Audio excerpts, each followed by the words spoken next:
मेरा सवाल है, मन कहाँ रहता है? शरीर में मन कहाँ रहता है? शरीर के किस भाग में मन रहता है? हाँ जी। किस अंग में मन रहता है? मन और बुद्धि एक साथ ही रहते हैं। ये सारा सिस्टम है तो वैसे तो पूरा मन सारी जगह जाता है। मन कोई एक जगह स्थायी नहीं है। उंगली में चोट लग गई तो मन बार बार यहीं आएगा, यहाँ लग गई। मन ही सारे शरीर की बात पहुँचाता है मस्तिष्क तक, तो मन सारे शरीर में रहता है। वैसे मन का जो केंद्र है वो मस्तिष्क ही है। यहाँ मस्तिष्क में मन विराजता है, बाकी चलता फिरता पूरे बॉडी में है। आपको जरा चींटी भी काट रही होगी ना, तुरंत मन वहाँ चला जाएगा। कहीं भी काट रही होगी, जरा भी आपके पाँव के तलवे में भी खुजलाहट हो रही होगी, तुरंत मन वहाँ चला जाएगा। तो मन पूरे शरीर में चलता है। हमारा जी दूसरा प्रश्न है कि आत्मा अमर है, तो ये जनसंख्या बढ़ती और कम कैसे होती है? हाँ, बड़ा गहरा प्रश्न है ये। आत्मा अजन्मा है, आत्मा का जन्म नहीं होता, अमर है।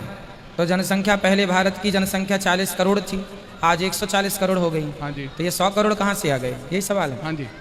देखो, आत्मा जो है वो ईश्वर का स्वरूप होती है। ईश्वर अंश जीव अविनाशी। हाँ जी। जैसे आप एक हैं, लेकिन आपके सामने हम 50 दर्पण रख दें तो आप एक ही 50 दर्पण में दिखेंगे।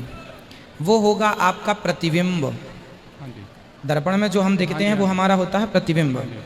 आपके प्रतिबिंब 100 भी हो सकते हैं, 1000 भी हो सकते हैं, हाँ या ना? हाँ जी। लाख भी हो सकते हैं। आप एक ही हैं पर आपके प्रतिबिंब लाखों करोड़ों हो सकते हैं। हाँ जी। उसी प्रकार ईश्वर एक है। उनकी आत्मा जो है, जो मेरे आपके भीतर आत्मा है, वो ईश्वर का प्रतिबिंब है। तो ईश्वर का प्रतिबिंब है, वो हजारों लाखों हो सकते हैं। जितने शरीर होते हैं उतने प्रतिबिंब निर्मित होते चलते हैं। और जब शरीर खत्म तो प्रतिबिंब, दर्पण टूट गया तो प्रतिबिंब जाके बिंब में समा गया, खत्म बात। तो गुरुजी, आत्मा को जो पाप पुण्य किए हैं, पाप पुण्य का फल आत्मा को नहीं मिलता। हाँ जी। आत्मा नहीं है पाप पुण्य का फल भोगता। ये कथा में हमने समझाया है कई बार।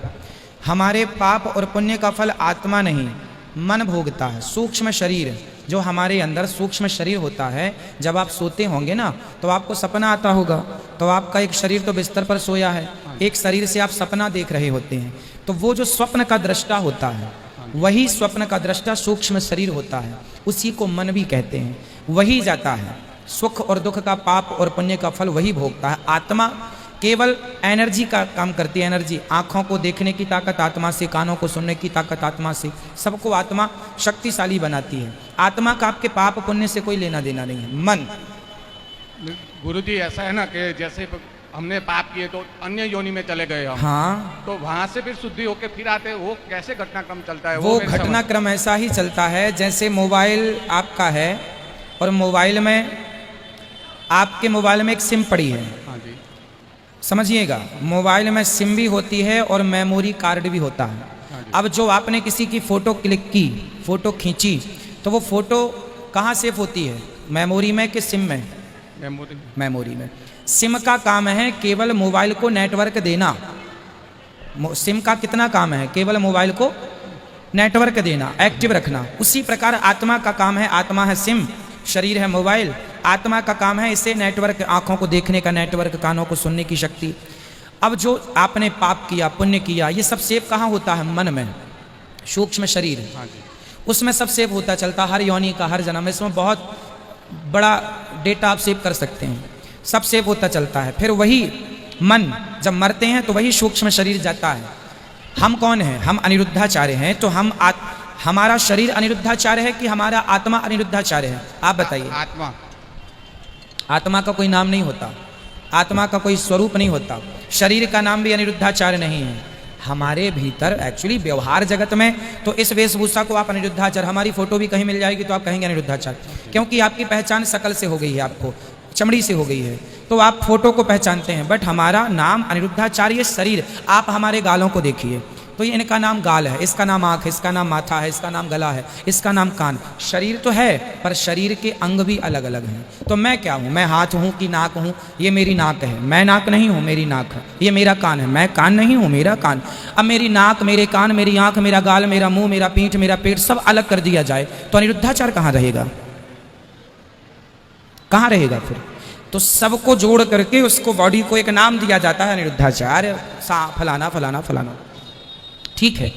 अब बात रही कि जो हमारा मन है, सूक्ष्म शरीर, वही जब आत्मा यहाँ, जब हम मर जाते हैं तो यहाँ जल जाएगा ये शरीर, ये वाला आत्मा चली जाएगी परमात्मा में। जो सूक्ष्म शरीर होता है, एक्चुअली हमारी आत्मा निकल के उस सूक्ष्म शरीर में प्रवेश कर जाती है और वो उस शरीर को एक्टिव बना देती है और वो यमराज उसे पकड़ कर ले जाते हैं। उसका हिसाब किताब वहाँ पर होता है। जैसे कंप्यूटर इतना बड़ा होता है, लेकिन आपने कंप्यूटर में कोई भी फाइल बनाई तो आप कंप्यूटर लेके नहीं जाते, एक जरा सी मेमोरी में पूरी फाइल आप मेल कर लेते हैं या डेटा, वो मेमोरी लेके आप चले जाते हैं। आपका इतना सा मेमोरी कार्ड में सारा डेटा रहता है। उसी प्रकार हमारे पाप पुण्य का सारा डेटा जरा से मेमोरी, मन रूपी मेमोरी में, उसी के अकॉर्डिंग हिसाब किताब वहाँ होता रहता है। उसी के हिसाब से अगला शरीर, अगला क्या बनेंगे, वो सब वो निश्चित करेगा। सुख दुख भी किसको होता है? शरीर को नहीं होता, आत्मा को नहीं होता, मन को ही होता है थोड़ी देर के लिए। फॉर एग्जाम्पल, आपका मन कहीं और है और मैं आपको सुना रहा हूँ तो आप सुनेंगे नहीं, क्योंकि मन कहीं और चला गया।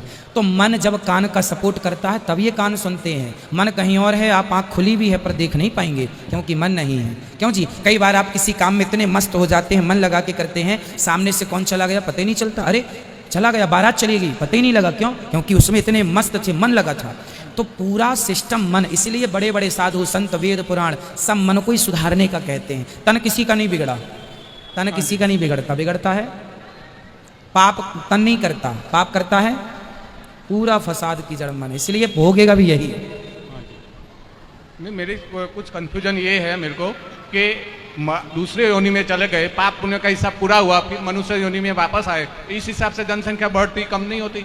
जनसंख्या का मैंने कहा ना कि आत्मा ईश्वर, आत्मा बनती और बिगड़ती नहीं है, आत्मा तो ईश्वर का अंश है। जैसे आप मेरे को उदाहरण देके समझाया कि पानी समुद्र का है, समुद्र हो गया समुद्र। अब समुद्र की आपने 2 4 10 बूंदें अपने हाथ में रख ली तो वो सब हो गई समुद्र की अंश, अंशी हो गया समुद्र, अंश हो गई बूंदें।